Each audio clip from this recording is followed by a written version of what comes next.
ರಾಜ್ಯದಲ್ಲಿ ಮತ್ತೆ ಲಿಂಗಾಯತ ಪಂಚಮಸಾಲಿ ಹೋರಾಟದ ಕಿಚ್ಚು ಹೊತ್ತಿದೆ. 2A ಮೀಸಲಾತಿಗಾಗಿ ಲಿಂಗಾಯತ ಪಂಚಮಸಾಲಿ ಮತ್ತೆ ಹೋರಾಟವನ್ನು ಮುಂದುವರಿಸಿರುವಂತದ್ದು. ಹೋರಾಟಗಾರರ ಮೇಲೆ ಲಾಠಿ ಚಾರ್ಜ್ ಮಾಡಿದ್ದಾರೆ.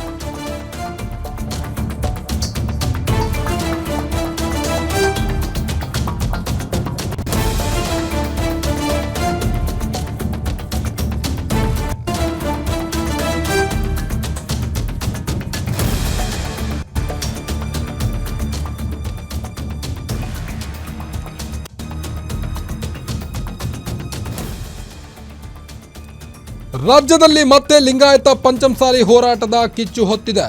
2A ಮೀಸಲಾತಿಗಾಗಿ ಲಿಂಗಾಯತ ಪಂಚಮಸಾಲಿ ಮತ್ತೆ ಹೋರಾಟಕ್ಕೆ ನಿಂತಿರುವಂತದ್ದು.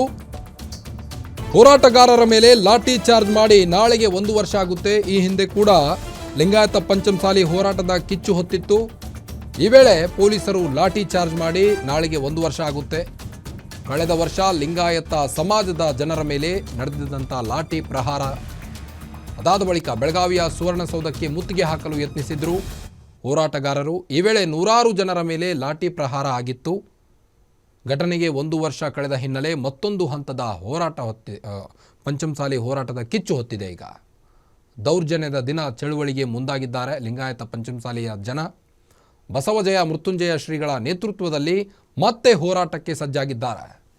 ಸದನಕ್ಕೆ ಮತ್ತೆ ಕಿಚ್ಚು ಹೊತ್ತಿಸಲು ಮುಂದಾಗಿದ್ದಾರೆ ಬಸವಜಯ ಮೃತ್ಯುಂಜಯ ಸ್ವಾಮೀಜಿಗಳು.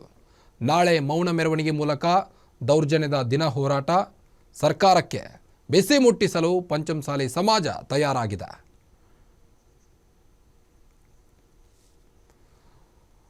ಮನೆ ಬಗ್ಗೆ ಇನ್ನಷ್ಟು ಹೆಚ್ಚಿನ ಅಪ್ಡೇಟ್ ಕೊಡ್ತಾ ಹೋಗ್ತಾರೆ ಹುಬ್ಬಳ್ಳಿ ರಿಪೋರ್ಟರ್ ನದಾಫ್, ಏನಿದು ಮತ್ತೆ ರಾಜ್ಯದಲ್ಲಿ ಲಿಂಗಾಯತ ಪಂಚಮಸಾಲಿ ಹೋರಾಟದ ಕಿಚ್ಚು ಅಂತ ಹೆಚ್ಚಿನ ಅಪ್ಡೇಟ್ಸ್ ಕೊಡೋದಾದ್ರೆ?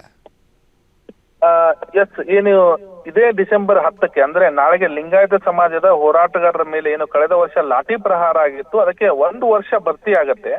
1 ವರ್ಷದ ನಂತರ ಏನು ಕಳೆದ ವರ್ಷ 2024 10ರಂದು ಲಿಂಗಾಯತ ಸಮಾಜದ ಒಂದು ಹೋರಾಟ ನಡೀತಕ್ಕಂತ ಸಂದರ್ಭದಲ್ಲಿ 2A ಮೀಸಲಾತಿ ಹೋರಾಟ ಸಂದರ್ಭದಲ್ಲಿ ಅಲ್ಲಿ ಲಿಂಗಾಯತ ಸಮಾವೇಶ ನಡೆಸತಕ್ಕಂಥವರ ಮೇಲೆ ಒಂದು ಲಾಠಿ ಪ್ರಹಾರ ಆಗಿತ್ತು. ಇದೇ ವಿಚಾರಕ್ಕೆ ಸಂಬಂಧಪಟ್ಟಂತೆ ಇದೀಗ 1 ವರ್ಷ ಕಳೆದ ಹಿನ್ನೆಲೆಯಲ್ಲಿ ಬಸವಜಯ ಮೃತ್ಯುಂಜಯ ಸ್ವಾಮೀಜಿಗಳ ನೇತೃತ್ವದಲ್ಲಿ ಏನು ಆ ದಿನ ದೌರ್ಜನ್ಯ ಆಗಿತ್ತು, ಈಗ ದೌರ್ಜನ್ಯ ದಿನ ಚಳವಳಿಗೆ ಮುಂದಾಗಿದ್ದಾರೆ ಅಂತ ಹೇಳ್ಬೋದು. ನಾಳೆ ದಿನ ಬೆಳಗಾವಿಯಲ್ಲಿ ಎಲ್ಲ ಸಮಾಜದ ಮುಖಂಡರು ಮತ್ತೆ ಸ್ವಾಮೀಜಿಯವರ ನೇತೃತ್ವದಲ್ಲಿ ಒಂದು ಸಾಂಕೇತಿಕ ಹೋರಾಟವನ್ನ ನಡೆಸ್ತಾ ಇದ್ದಾರೆ. ಅದು ಮೌನ ಮೆರವಣಿಗೆ ಮೂಲಕ ದೌರ್ಜನ್ಯ ಏನು ನಡೆದಿತ್ತು ಆ ದಿನ ಅದಕ್ಕೆ ವಿರುದ್ಧವಾಗಿ ಒಂದು ಹೋರಾಟವನ್ನ ಹಮ್ಮಿಕೊಂಡಿದ್ದಾರೆ ಅಂತ ಹೇಳ್ಬೋದು. ಈಗಾಗಲೇ ಬೆಳಗಾವಿಯ ಗಾಂಧಿ ಭವನದಿಂದ ಸುವರ್ಣಸೌಧವರೆಗೂ ಕಪ್ಪು ಪಟ್ಟಿ ನೆಟ್ಕೊಂಡು ಮೌನ ಮೆರವಣಿಗೆ ನಡೀಬೇಕು ಅಂತೇಳಿ ಸಾವಿರಾರು ಸಂಖ್ಯೆಯಲ್ಲಿ ಪಂಚಮಸಾಲಿ ಸಮಾಜದ ಮುಖಂಡರು ಭಾಗವಹಿಸಬೇಕು ಅಂತೇಳಿ ಜಯಮೃತ್ಯುಂಜಯ ಸ್ವಾಮಿಗಳು ಒಂದು ಕರೆಯನ್ನ ಕೊಟ್ಟಿರುವುದು.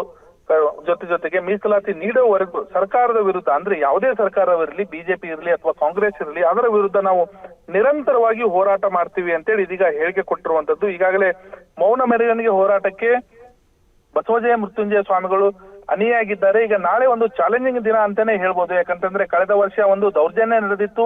ಇದೀಗ ಬೆಳಗಾವಿಯ ಪೊಲೀಸ್ ಕಮಿಷನರ್ ಅವರಿಗೆ ಇಂದು ಏನು ಒಂದು ರೈತ ಸಮಾವೇಶನ ಯಶಸ್ವಿಯಾಗಿ ಹತ್ತಿಕ್ಕಿದ್ರು ಮತ್ತು ಯಾವುದೇ ಅಹಿತಕರ ಘಟನೆ ನಡೆಯದಂತೆ ಒಂದು ಸಮಾವೇಶವನ್ನ ಮುಕ್ತಾಯಗೊಳಿಸಿದ್ರು. ಅದೇ ರೀತಿಯಾಗಿ ನಾಳೆ ಈ ಮೆರವಣಿಗೆಯನ್ನ ಮುಕ್ತಾಯಗೊಳಿಸ್ತಾರಾ ಎನ್ನುವ ಪ್ರಶ್ನೆ ಕೂಡ ಕಾಡ್ತಾ ಇರುವಂತದ್ದು. ಕಾರ್ತಿಕ್, ಓಕೆ, ಥ್ಯಾಂಕ್ ಯು ತಮ್ಮೆಲ್ಲ ಮಾಹಿತಿಗಾಗಿ ನದಾಫ್.